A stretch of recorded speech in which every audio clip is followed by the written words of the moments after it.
एक लड़का जो सुबह उठ कर के रोज मंदिर जाता है, मंदिर जाने के बाद वहाँ पूजा पाठ करता है। लेकिन अचानक एक दिन वह मुसलमान बनने की ठान लेता है और सर पर टोपी, कुर्ता पैजामा और बड़ी बड़ी दाढ़ी रखा लेता है। इसका मेन कारण था कि वह एक लड़की से बहुत ही ज़्यादा प्रेम करने लगता है और उस लड़की की वजह से इस्लाम धर्म अपना लेता है। लेकिन एक दिन वह उसी लड़की से जिससे अथाह बेपनाह मोहब्बत करता है, एक दिन चाकू लेकर के जाता है और उस लड़की की हत्या कर देता है। जब उस लड़की की हत्या करता है तभी उसके घर वाले उसको पकड़ लेते हैं और उसको भी पीटते पीटते उसकी भी हत्या कर देते हैं। दोस्तों, जब यह खबर लोगों के तक पहुंचती है तो लोग सोचने पर मजबूर हो जाते हैं कि आखिर एक व्यक्ति अपने प्यार को पाने के लिए हिंदू से मुसलमान बन जाता है, लेकिन जब उसको उसका प्यार नहीं मिलता तो वह उसी प्यार के खून का प्यासा हो जाता है और अंततः वह उसका खून कर देता है। और एक दिन दोनों प्रेमी प्रेमिका की उसी दिन हत्या हो जाती है। दोनों की प्रेम कहानी समाप्त हो जाती है। आज की जब कहानी आप भी सुनेंगे तो आप भी सोचने पर मजबूर हो जाएंगे। आपको बीच बीच में इंटरेस्ट भी आएगा कि एक व्यक्ति जो कि प्यार पाने के लिए अपना सब कुछ अर्पण कर देता है, अपने समाज से ऊपर उठ करके अपने जाति धर्म को नीचे रख करके अपने पैरों के रौंद करके वह चला जाता है, लेकिन उसी प्यार की खातिर वह अपना बलिदान दे देता है। तो आइए जानते हैं कहानी शुरू से लेकर आखिर तक। नमस्कार, प्रणाम, मैं मोनू भारद्वाज हृदय तल की गहराइयों से आपका हार्दिक स्वागत करता हूं। दोस्तों, अगर आप हमारे चैनल पर नए विजिट कर रहे हैं तो चैनल को सब्सक्राइब करें, दोस्तों में शेयर करें, कमेंट बॉक्स में अपनी राय अवश्य भेजें। दोस्तों, आज की जो सच्ची घटना मैं आपको लेकर आया हूँ, यह घटना है उत्तर प्रदेश के बांदा जिले की पैलानी थाना के अंतर्गत एक गांव लगता है भंवारा। भंवारा गांव की रहने वाली नाजरीन, जिसके पिता का नाम होता है हुसैन और उसके दो भाई होते हैं, जिसका नाम होता है कैफ और सैफ। जो नाजरीन होती है पास के ही गांव में जाती है एक शादी के फंक्शन में, तभी वहां पर एक राहुल नाम के लड़के से उसकी आंखें चार हो जाती है। अब राहुल और नाजरीन दोनों फोन नंबर ले लेते हैं, आपस में बात करने लगते हैं। धीरे धीरे बात इतनी लंबी हो जाती है कि दोनों में प्रेम हो जाता है और प्रेम इतना गहरा हो जाता है कि अब जब तक दिन में 2 बार 4 बार 5 बार दोनों में बातें ना हो, दोनों को संतोष नहीं होता था।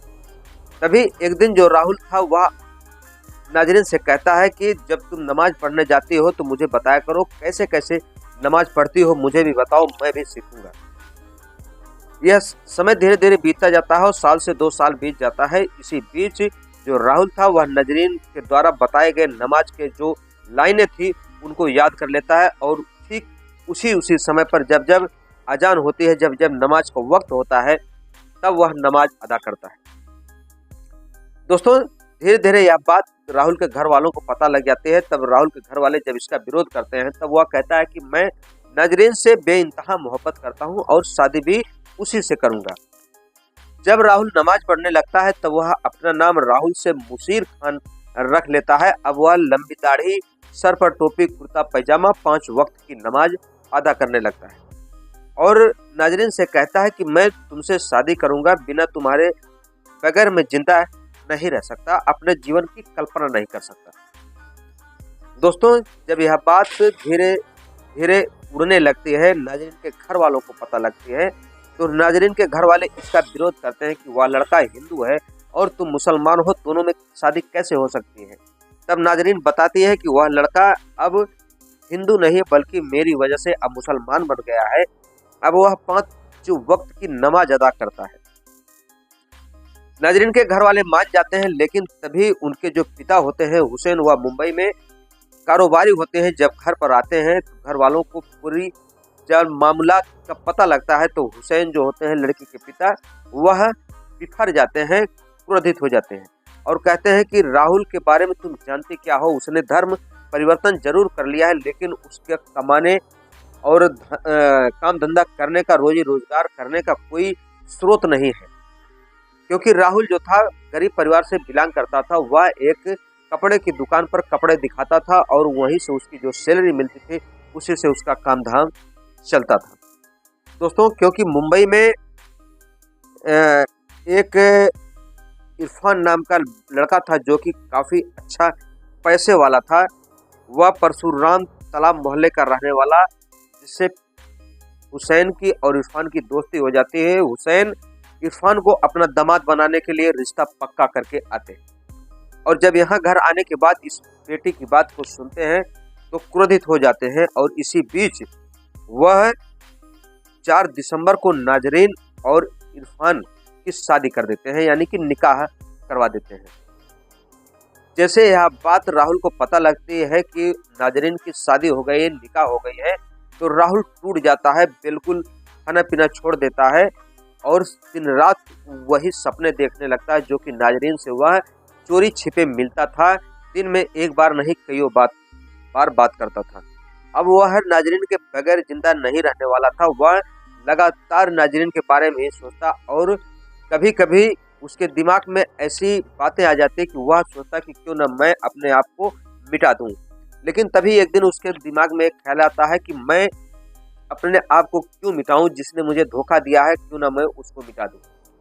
दोस्तों 16 फरवरी 2025 को जब नाजरीन अपने ससुराल से वापस आती है अपने मायके में, तभी उसका एक दोस्त था जो कि फोन करके राहुल से बता देता है कि नाजरीन अपने ससुराल से वापस आ गई है और जो इसके पापा हुसैन थे, अब्बा जान और उसका जो शौहर इरफान सब मुंबई के लिए रवाना हो गए।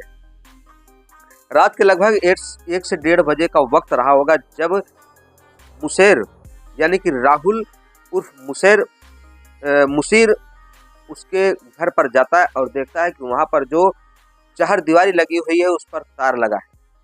वह किसी भी तरीके से चहारदीवारी को उछल करके पार कर जाता है और सीधे नाजरीन के कमरे में प्रवेश कर जाता है। जब नाजरीन के कमरे में प्रवेश करता है तो नाजरीन जब उसको देखती है तो बिल्कुल भौचक्की रह जाती है, क्योंकि रात को लगभग 1:30 से 2 बजे बिना बताए इरफान की गैर मौजूदगी में, उसके पापा की गैर मौजूदगी में जो राहुल था उसके कमरे में प्रवेश कर जाता है। जैसे ही नाजरीन कुछ बोल पाते उससे पहले जो राहुल था उसके गले को दबाना शुरू कर देता है। जब चीख पुकार थोड़ा सा वह लड़की छटपटाने लगती है, उसकी पुकार कुछ घर वाले सुनते हैं।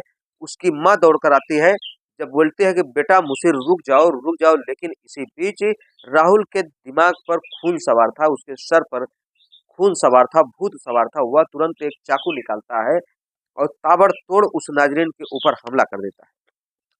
जब इतना दृश्य देखते हैं माता तो उसके चाचा भी दौड़कर आते हैं और एक जो लठ होती है लाठी डंडे से राहुल के ऊपर हमला कर देते हैं। एक डंडा जो है राहुल के सर पर लग जाता है बहुत बुरी तरीके से, जिससे राहुल वहीं पर गिरकर छटपटाने लगता है। अब घर वाले का शोर सुन के आस पड़ोस के लोग जाग जाते हैं और तुरंत नाजरीन को और राहुल को लेकर हॉस्पिटल जाया जाता है, लेकिन रास्ते में ही नाजरीन ने दम तोड़ दिया और जब राहुल अस्पताल पहुंचता है तो लगभग आधा घंटा ट्रीटमेंट के बाद राहुल ने भी दम तोड़ दिया। जैसे ही इसकी सूचना वहां के एसएसपी साहब अंकुर अग्रवाल को मिलती है तो तुरंत वहां पर जो हाई सिक्योरिटी की फोर्स होती है उसको लगा देते हैं, क्योंकि हिंदू और मुसलमान का मामला तो वहां पर कभी भी किसी भी वक्त दंगा हो सकता था।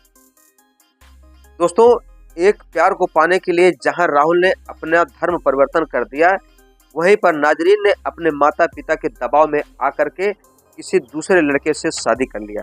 हालांकि इसमें नाजरीन का भी कोई कसूर नहीं रहा, क्योंकि जिस माता पिता ने अपने प्यार का वास्ता रख करके उसको पाला था पोसा था, अब वह नाजरीन को अपने प्यार का वास्ता दे करके दूसरे लड़के से उसकी शादी कर देते हैं। हालांकि इसकी जो कीमत चुकानी पड़ती है नाजरीन को अपना जान देकर चुकानी पड़ती है, और जो दोनों प्रेमी जोड़े थे राहुल और नाजरीन दोनों इस दुनिया को सदा के लिए छोड़कर चले जाते हैं। आप कमेंट बॉक्स में अपनी राय अवश्य भेजें कि जो राहुल ने किया क्या वह सही किया या गलत किया, कि अपने प्यार को जिससे वह शिद्दत से प्यार करता था, बेपनाह मोहब्बत करता था, उस प्यार के जाने के बाद उसने उसका इंतजार नहीं किया, कुछ दिनों बाद उससे मिल करके कुछ बात कर ली होती तो शायद आज नाजरीन और राहुल दोनों जिंदा होते और राहुल भी अपनी कहीं दूसरी जगह शादी करके अपना जीवन बसर कर लेता। दोस्तों इस कहानी से आपको क्या सीख मिलती है कमेंट बॉक्स में आप अपनी राय अवश्य भेजें। हमारी कहानी कहने का उद्देश्य किसी को दिल को ठेस पहुंचाना नहीं, बल्कि आपको सतर्क करना, आपको जागृत करना है। मिलते हैं हम आपसे अगले वीडियो में, तब तक के लिए अपना ख्याल रखें। जय हिंद, जय भारत, हर हर महादेव।